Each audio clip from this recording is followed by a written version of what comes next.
colonização e independência dos Estados Unidos da América. Iniciaremos por uma questão, depois abordaremos o conteúdo relativo à colonização e à independência e, por fim, mais uma questão para contribuir na nossa fixação do conteúdo. Iniciando então pela primeira questão. O puritanismo era uma teoria política quase tanto quanto uma doutrina religiosa. Por isso, mal tinham desembarcado naquela costa inóspita, o primeiro cuidado dos imigrantes puritanos foi o de se organizar em sociedade. Esta passagem de A Democracia na América, de Tocqueville, diz respeito à alternativa A. A tentativa malograda dos puritanos franceses de fundarem no Brasil uma sociedade chamada de França Antártida. A alternativa B. Uma tentativa malograda dos puritanos franceses de fundarem uma nova sociedade no Canadá. Alternativa C. Uma tentativa bem-sucedida dos puritanos ingleses de fundarem uma nova sociedade no sul dos Estados Unidos. Alternativa D.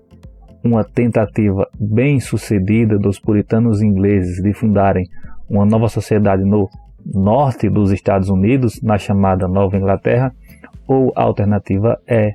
Bem-sucedida dos puritanos ingleses responsáveis pela criação de todas as colônias inglesas na América do Norte.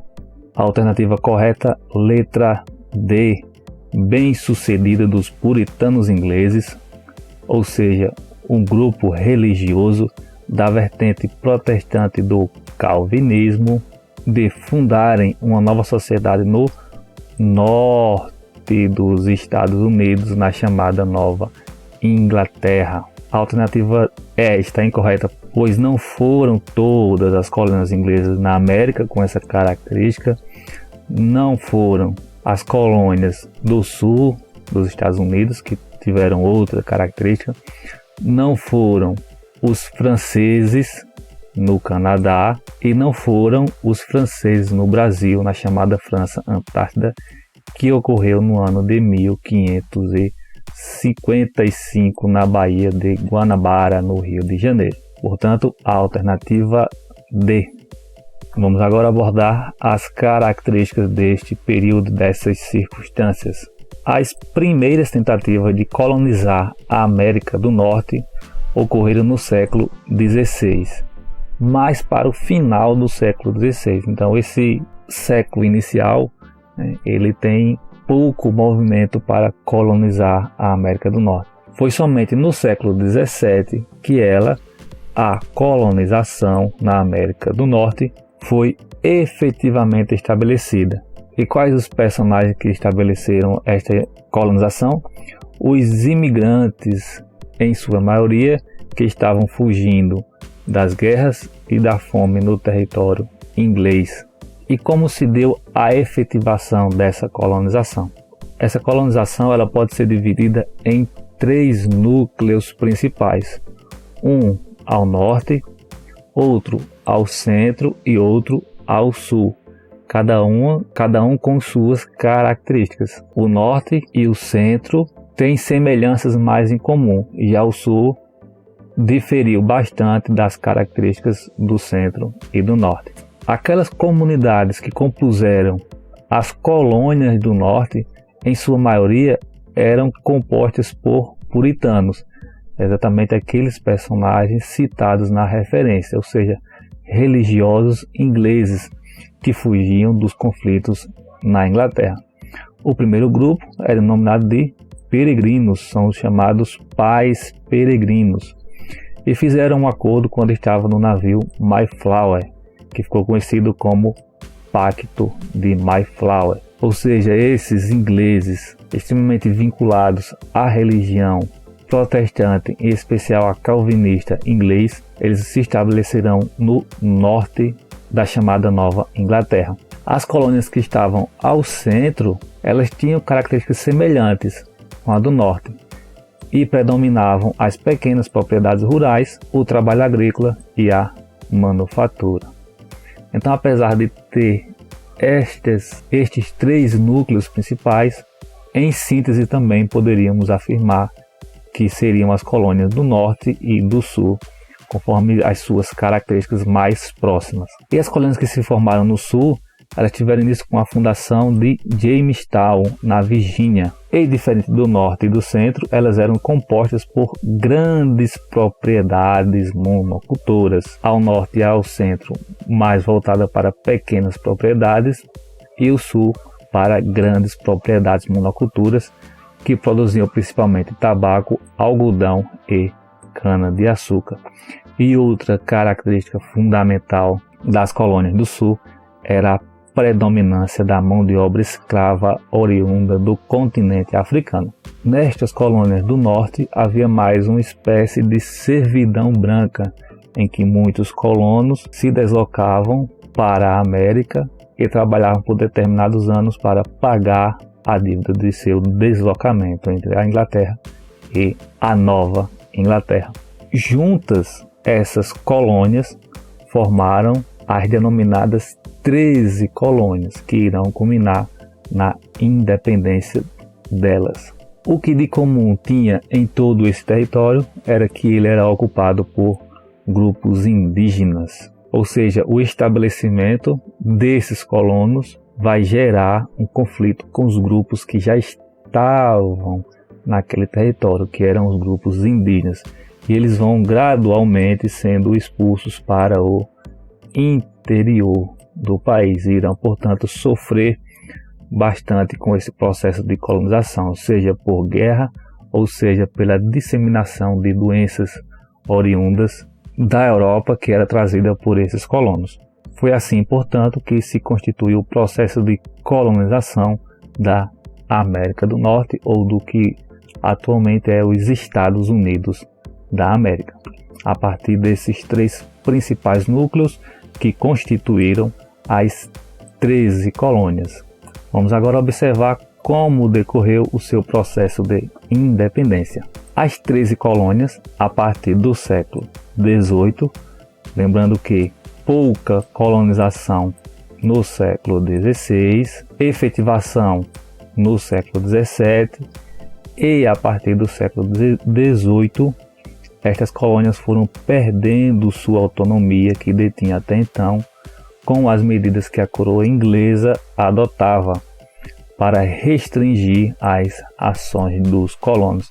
Então, estas medidas irão culminar no seu processo de independência, ou na chamada Revolução Americana. Vamos observar seus antecedentes, a independência e algumas das suas consequências. Um desses antecedentes, como acabamos de observar, foi a perda de autonomia no século XVIII dessas colônias. E um dos fatores que vão contribuir para que o governo inglês passasse a tratar de forma diferente a colônia americana serão as guerras em que eles estarão envolvidos, neste caso o governo inglês, e em especial a chamada Guerra dos 7 Anos, em que foi um conflito que as principais nações envolvidas foram a Inglaterra e a França. Essas guerras geravam vários custos financeiros para a Inglaterra. Em decorrência destes custos, os ingleses passaram a aumentar ou cobrar maiores impostos dos seus colonos. Com isso, eles foram estabelecendo um conjunto de leis que ia aumentando a cobrança de impostos sobre o território da chamada Nova Inglaterra.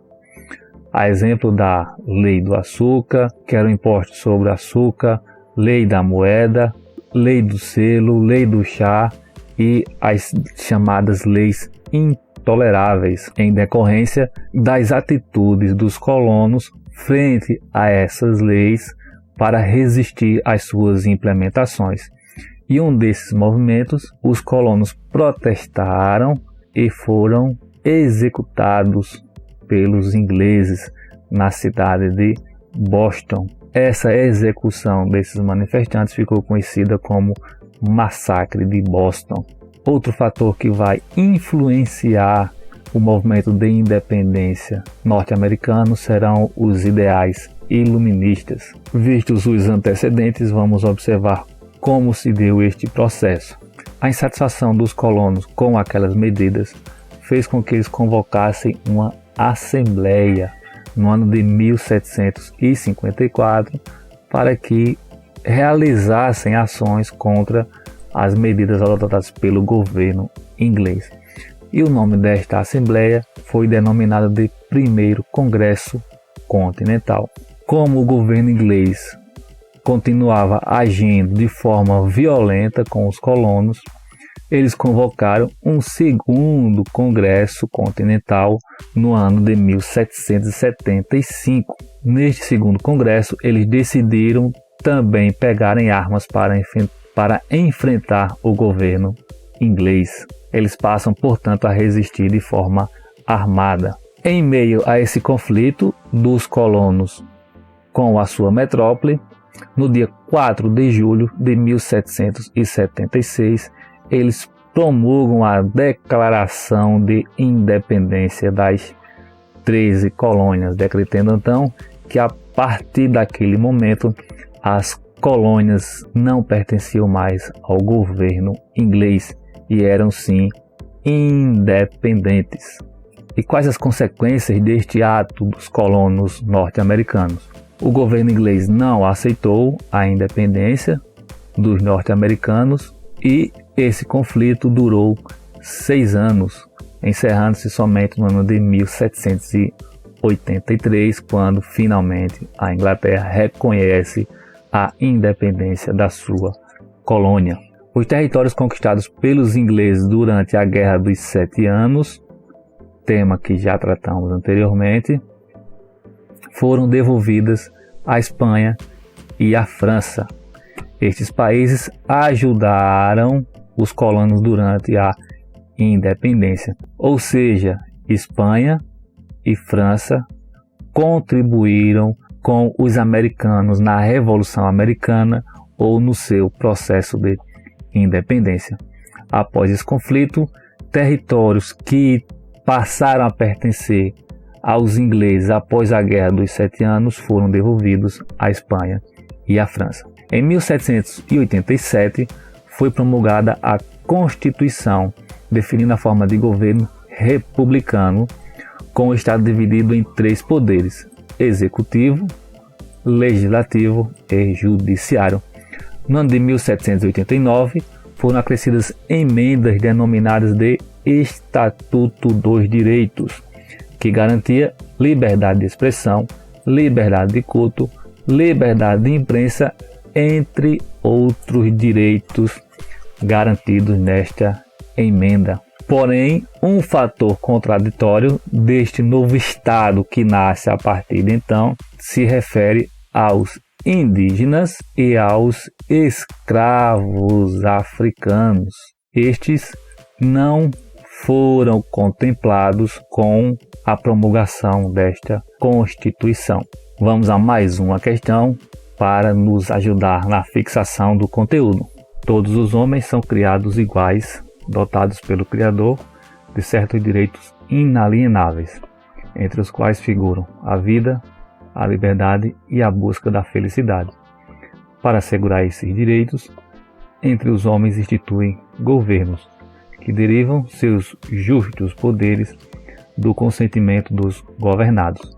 Sempre que uma forma de governo se dispõe a destruir essas finalidades, cabe ao povo o direito de alterá-la ou aboli-la e instituir um novo governo, assentado seu fundamento sobre tais princípios e organizando seus poderes de tal forma que ele pareça ter maior probabilidade de alcançar-lhe a segurança e a felicidade.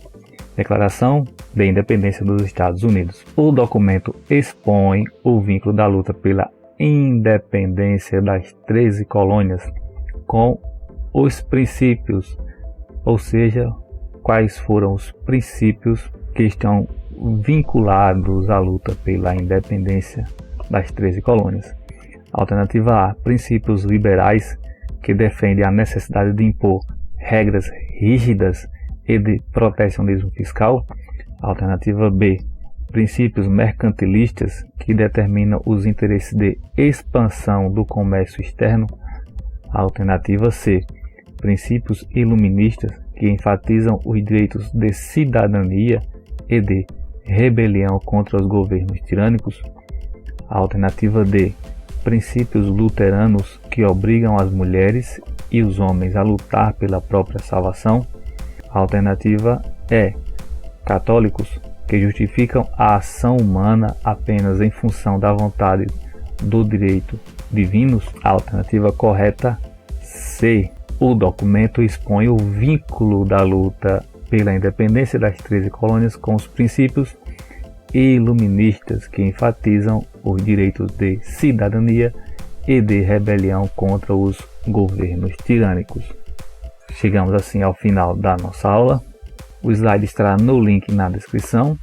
Inscreva-se em nosso canal, conheça o nosso conteúdo no blog, no Spotify ou entre em contato conosco através do e-mail.